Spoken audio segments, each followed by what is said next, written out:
काय सांगणार आज पोलीस अधीक्षक कार्यालयावर आपण मोर्चा काढून या ठिकाणी पोलीस अधीक्षकांना निवेदन दिलं? काल मतमोजणी केंद्राबाहेर जो अमानुष प्रकारे येथल्या पोलीस अधिकाऱ्यांनी आमच्या प्रभागातल्या महिला असतील किंवा जी जनता निकाल ऐकायला आली असेल त्यांच्यावर जो अमानुष लाठीचार्ज केला, जे पाशवी पद्धतीने त्यांच्यावरती अतिशय क्रूरपणे हल्ला केला, मी हल्लाच म्हणेल, कारण कुठलेही कारण नसताना त्या ठिकाणी इथले पोलीस उपाधीक्षक नितीन गणापुरे असतील, या ठिकाणचे पोलीस निरीक्षक बबन आव्हाड असतील, यांनी कशा पद्धतीने अतिशय अश्लील अशा भाषेत महिलांशी शिवीगाळ केली, महिलांना लाठीचार्ज केला, आमच्या कार्यकर्त्यांवरती लाठीचार्ज केला। त्याच्यामध्ये एक महिलेचं डोकं फुटलेलं आहे, एका पुरुषा मंडळीचा त्या ठिकाणी हात फ्रॅक्चर झालेला आहे, एका कार्यकर्त्याला त्या ठिकाणी डोक्याला 2 टाके पडलेले आहेत। अशा पद्धतीने अमानुष मारहाण त्या ठिकाणी आपण सर्व पत्रकारांच्या माध्यमातून पाहिलं, त्याचे सर्व व्हिडिओ फुटेज पूर्ण जळगाव शहरामध्ये प्रत्येकाच्या मोबाईलमध्ये फिरत आहे। बबन आव्हाड साहेबांनी अतिशय अश्लील अशा पद्धतीने महिलांना शिवीगाळ करत मारहाण केली।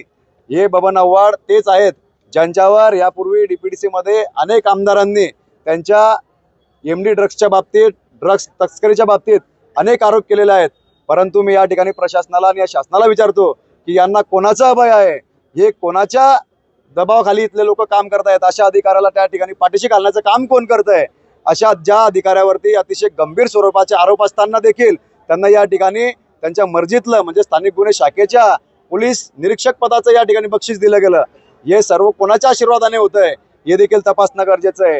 हे बबन आव्हाड जे पोलीस निरीक्षक आहेत यांचे सर्व कालच्या पद्धतीचे कालचे जे झालेले प्रकार आहेत त्याचे फुटेज आणि व्हिडिओ आणि आम्ही मानवाधिकार आयोग, राष्ट्रपती भवन, जे कुठले प्राधिकरण आम्हाला अपिले करायचे असतील त्या सर्व अपिलीय प्राधिकरणाकडे आम्ही त्या ठिकाणी दाद मागण्यासाठी देणार आहोत आणि त्यांच्यावर कारवाई करण्यासंदर्भात आम्ही त्या ठिकाणी मागणी करणार आहोत।